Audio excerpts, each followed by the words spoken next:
नमस्कार, आप देख रहे हैं सिटी पोस्ट लाइव और मैं हूं आपके साथ प्रभाकर पांडे।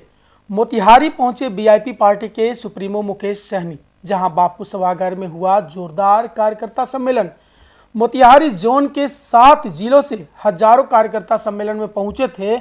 कार्यक्रम के मंच पर मुकेश सहनी ने विपक्ष और सहयोगी दलों पर जमकर निशाना साधा, लेकिन कार्यक्रम के अंत में सियासत से ज्यादा चर्चा का विषय बन गया खाना। मछली चावल के लिए मच गया जबरदस्त हड़कंप। लोग पत्तल लेकर दौड़ते नजर आए तो कोई गर्म चावल और मछली को झपटने में जुट गया। घुसम घुसी और अव्यवस्था का आलम यह था कि देखने वाले भी हैरान रह गए। कार्यक्रम की भोजन व्यवस्था सवालों के घेरे में आ गई है। इस अफरा तफरी का वीडियो अब सोशल मीडिया पर तेजी से वायरल हो रहा है, जिससे कार्यक्रम की मैनेजमेंट पर गंभीर सवाल उठने लगे हैं। वहीं सम्मेलन के बाद पत्रकारों से बातचीत करते हुए मुकेश सहनी ने चिराग पासवान के जातीय जनगणना पर दिए बयान पर पलटवार किया। उन्होंने कहा, चिराग कहते हैं कि जातीय जनगणना हो लेकिन उसे सार्वजनिक न किया जाए। मैं उसे छोटा भाई मानता हूं, लेकिन सलाह देता हूं कि बीजेपी की गोद में बैठने के बावजूद समाज की भी चिंता करें। उनके पिता स्वर्गीय रामविलास पासवान आखिरी सांस तक आरक्षण की लड़ाई लड़ते रहे। अब जब सफलता मिली है तो उसका विरोध क्यों?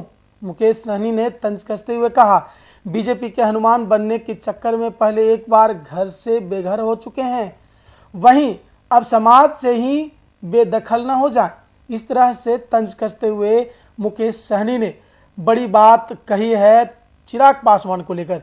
और क्या कुछ कहा है मुकेश सहनी, देखिए ये वीडियो। चिराग पासवान क्या बात है? चिराग पासवान जी का मैंने एक इंटरव्यू देखा जिसमें उन्होंने कहा, मोदी जी से आग्रह किए हैं कि जाति आधारित गणना तो हो लेकिन इसका आंकड़ा जो है सार्वजनिक ना करे। तो मैं वही चिराग जी को मैं कहना चाहता हूं कि आपके स्वर्गीय पिताजी ने खून पसीना बहाकर बहुत सालों तक लड़ाई लड़ा। आज वो सपना को साकार करने का समय आया है और आप मोदी जी का एक बार तो हनुमान बने तो आपका हाल क्या हुआ? आपका घर परिवार सब तोड़वा दिया, आपकी पार्टी तोड़ लिया और आपके बाहर कर दिया, आपके पिताजी को प्रतिमा बाहर कर दिया। फिर से मोदी जी को गोद में इतना मत चले जाइए कि आपका समाज आपको छोड़ दे। आपके पिताजी का संघर्ष का देन है कि आज जाति आधारित गणना हो रहा है और आप कह रहे हैं कि जाति आधारित गणना हो लेकिन सरकार का आंकड़ा सरकार के पास हो। अब बताइए कि एक आदमी का ऑपरेशन हो और ऑपरेशन होने के बाद डॉक्टर साहब बोले कि ये पट्टी जिंदगी में कभी मत खोलिए, आप कभी मत देखिए, तो इससे अच्छा तो इलाज नहीं होना चाहिए।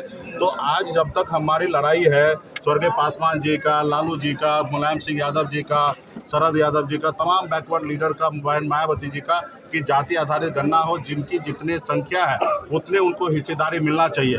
आज बिहार में दलित भाई जो है 22% मालूम गिरा है लेकिन सिर्फ 15% आरक्षण है। हमारी मांग है कि 22% आरक्षण हो।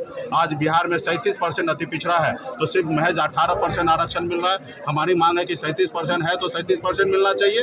तो ये पॉलिसी के तहत हम लोग लड़ाई लड़ रहे हैं और आप ये कह रहे हैं कि इसका जाहिर नहीं करें। अरे भाई, बिल्ली से कभी उम्मीद कर सकते हैं कि दूध का रखवाली कर सकता है?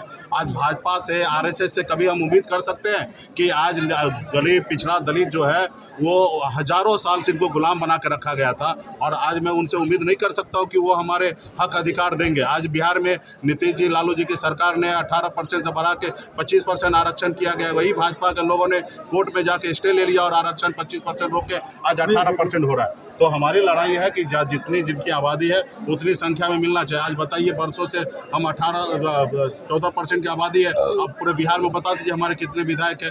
एक भी हमारे समाज में कलेक्टर नहीं है। तो निश्चित तौर पे हम लोग संघर्ष करेंगे, लड़ाई लड़ेंगे तो हमारे समाज को अधिकार मिलेगा। इसके लिए मैं चिराग जी को कहा कि भाई, आप भी पिछड़ा का बेटा है, हमारे भाई हैं। स्वर्गीय पासवान जी को हम लोग अपना अभिभावक मानते थे। हम चाहेंगे कि आप भी राजनीति कीजिए, अच्छी तरीके से राजनीति कीजिए, ऐसी राजनीति कीजिए जिस राजनीति में आपके समाज आपको हीरो माने, नेता माने।